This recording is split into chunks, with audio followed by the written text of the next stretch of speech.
is about how we speak.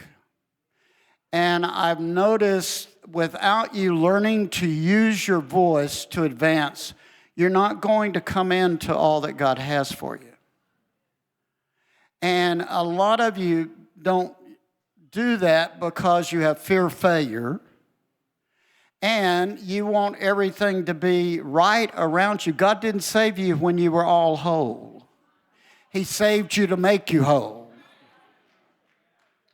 So you are a work in progress, so you're not going to know everything you need to know before you say it. That's just pride. That you need to know everything and understand everything before you open your mouth. That is pride. And you're going to have to learn to rehearse your blessings. I'm going to go over this. The Lord told me all day yesterday. I got up early yesterday, spent all day with him and last night. And he said, my people have to get this today. And there are people all over the world listening to this. You have to rehearse your blessings. Hell hates the thought that you have access to blessings. So rehearse them in the face of hell. You repeat the will of God for your life, and it reshapes everything around you. That's Romans 12, 1 and 2. How you speak is how you will triumph. Now, with that, remember this whole starting the year off right was about keys. What keys do we need to advance? How are we going to advance? See, this year we are in a battle for the high places. Say out loud, I'm going up. I am not going to stay down here in slavery.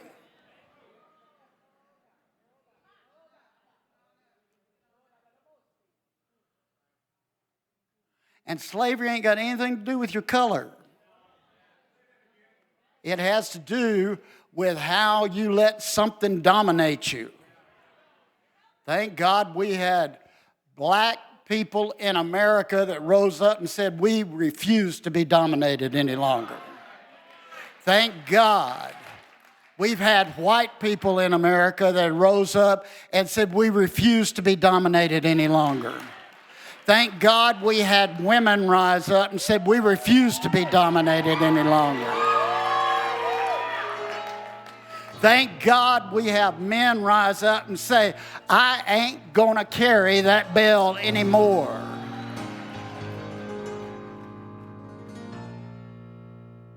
We are meant to work hard, be faithful, and accomplish everything our hand is set to. But we are not meant to have our spirit depressed or oppressed. So the battle for the high places, say it again, we going up this year. We just went up with that worship today. Now, a year of abundant grace means every favor and earthly blessing you need, you have access to it. I'd throw my hand up and say, I'm grabbing hold of that. I don't even know what I'm grabbing hold of, but I'm grabbing hold of it. You will have the sufficiency you need. And then have, this is what grace means, then you'll have some to left over to help everybody else.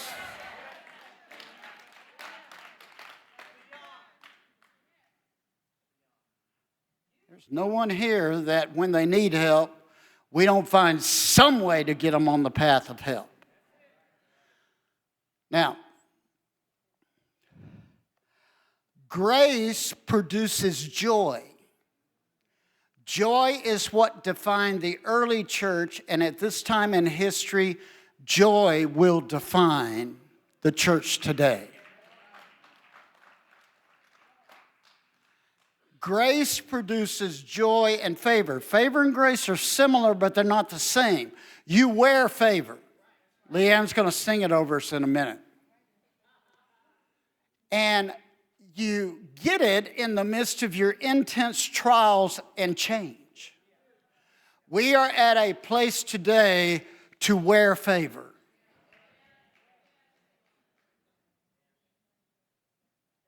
Now look at somebody and said, I'm going to get this. I'm going to choose this.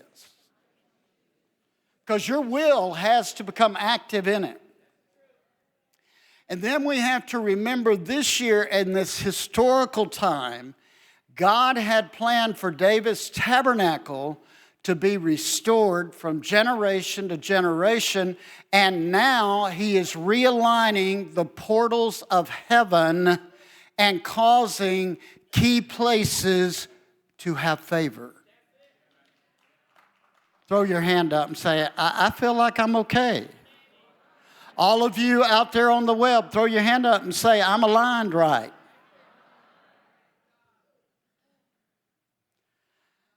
Now, the key comes, there's two keys I want you to grab hold of today. One is a key to overthrow religion. Reach up and grab it. Reach up and grab it. And the first religious understanding, if you're going to come into a new realm, that you have to overthrow. And God showed me this, and I've never even spoken on it. Years and years ago, he said, I have a covenant. I am a covenant-keeping God. Man has decided to divide my covenant and make one side old and another side new, where I am a covenant-keeping God, and I am bringing you through a progress so that you come into the fullness of my plan with you. Yes, I had to start off using law to get my people into the process, but now I have grace, and in this year of grace, my people have to grab hold of the fullness of grace. Now that is a mouthful, what I just said. Because in religion, people will say, well, that's the Old Testament, we don't have. Listen. God came down in Genesis 1:1. God came down in John 1:1. His Spirit came down in Genesis 1. His Spirit remains with us in John chapter 20. He is one. In between that, he said, because man has to see what they were supposed to look like, I'm going to come down and I'm going to wrap up everything I've done, that every patriarch has done, that every prophet has said, and I'm going to come down and present myself as man to man. So if you negate all of that faith that was presented us in what we called Old Testament, you're going to be cutting off what he brought to present to you as an example for you to succeed. Does that make sense? That is a religious spirit that will do that in you. That will cause you to say, I don't have to receive that. Before long, you're going to be getting rid of all the Bible you don't want to receive.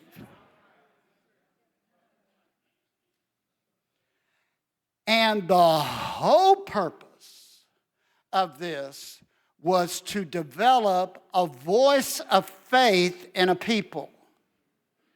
Now I'm going to get to why today is so important. See, you always have to use your faith key. in a year of speaking, in an era linked of change, filled with change, linked with the first 10 years of speaking, we prophesy according to our faith. Our voice must speak faith. If he came back during this time, would he find faith? So the faith key, faith comes by hearing, hearing by the word of the Lord. And the Lord says, starting today, my people have to develop an atmosphere of faith all around them. And so what he's doing, he's extending us the faith key from heaven and saying, I'm giving you access to use it. Now, what does that look like? How does faith really work? How do we take this and process it? This was what I had to really seek him on yesterday. And I went through and I started with Abraham, where God made covenant. And I went to Moses, and I went all the way through, and everyone had a problem. They started with a problem. God told Abraham, here's what I'm saying to you. You're going to have a people who will be so populous like the sands of the sea. And all of a sudden, Abraham, it dawns on him, we barren. We got a problem. How are we going to do this? You need to know that every problem you're dealing with today is a key for your faith. You don't have a problem that comes into your life that's not a faith key. You better grab hold to that. You better rehearse that. You don't have a problem that comes in your life that's not a faith key, and how you use it is how you will progress.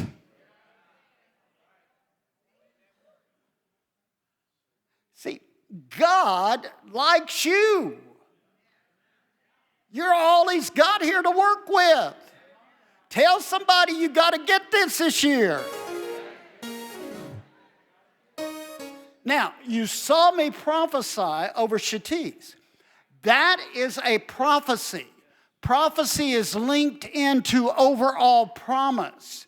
You have to take the promise over your life and you have to rehearse it.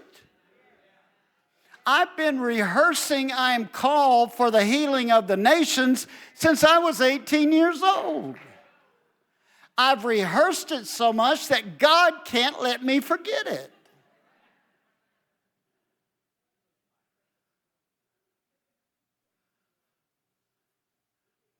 And now he's saying, I'm going to show you the next 1,000 days. The last time he spoke to me like that, my life turned upside down.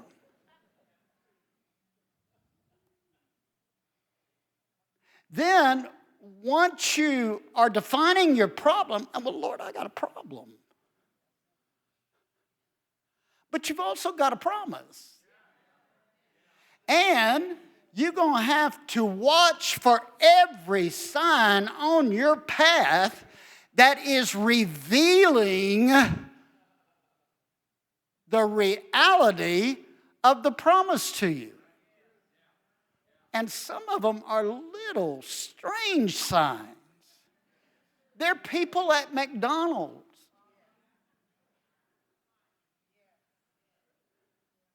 They're people at work that you don't like.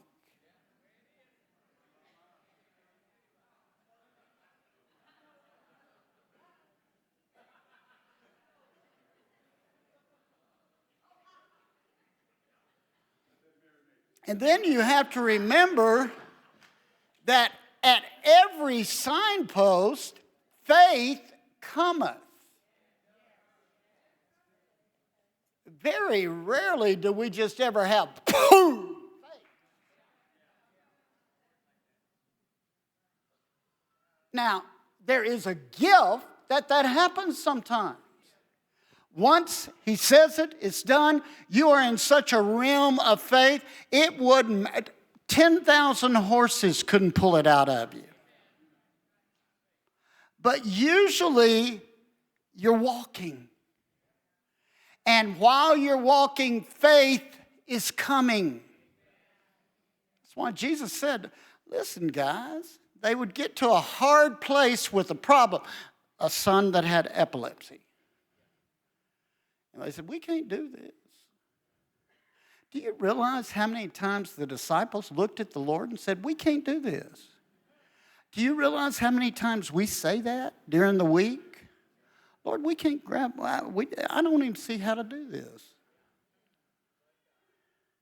And he said, it's because you got too little faith. Not that you don't believe in me. Some of you get so confused in that. It's just that you got little faith. Your faith isn't developed enough to deal with the problem in your path. But I put the problem in your path so your faith will develop. And you're going to have to allow faith to come and build. Now, this is what we're singing. When we say, go higher, go higher. You sang it over several times today. Faith is going to build a tower in you so you can see above what's trying to stop you. And before long, your faith is going to be the high place. Not that demon that's sitting there mocking you, ruling you, telling you Goliath says you're not going to come forward. All of a sudden, your faith's going to be built up and say, ooh, wait a minute, I can already see the other side of you. You might be 10 feet tall, but I'm looking 12 feet over.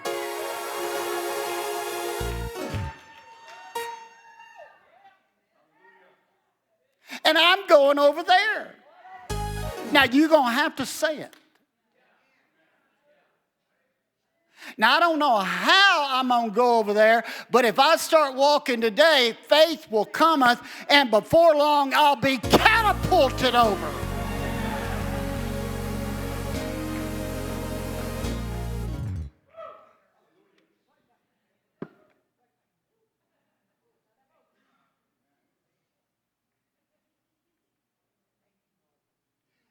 And all of a sudden, you're going to know exactly what you're supposed to do. One simple thing, it might be just come to church like the guy in the gray jacket. It might be bake a pie. I don't know what it's going to be. But you'll know by faith, this is going to unlock my next step.